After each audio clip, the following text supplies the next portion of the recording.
এত স্যান্ড বেরোচ্ছে, কি বানাচ্ছ দেখি? দেখো নারকেল দিয়ে দুধ দিয়ে চিনি দিয়ে কি একটা বানাচ্ছে। তো আমি ঘুমিয়েছিলাম, তো উঠে দেখি এইসব করছে।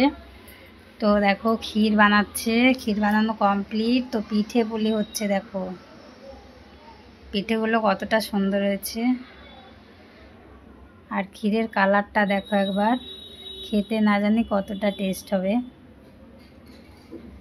আমার ননদকে বলছিলাম কি গো, পিঠে বানানো কোথার থেকে শিখেছো, আমাকে একটু শিখিয়ে দিবে? তো এই বলে আমরা দুজনে একটু হাসাহাসি করলাম। দেখো পিঠের কোনাগুলো কত সুন্দর ভাঙছে, আমি এত সুন্দর পারি না। দেখো কত সুন্দর করে বানানো হয়ে গেল।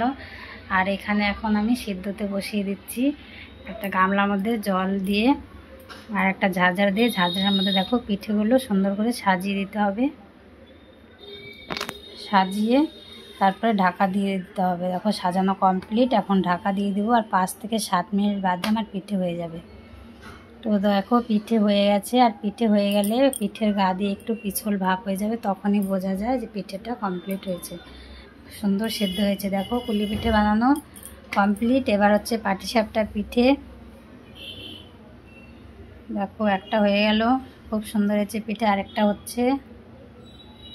তো এইভাবে অনেকগুলো পিঠে হয়ে গেছে। বন্ধুরা কে কে পিঠে খাবে চলে এসো।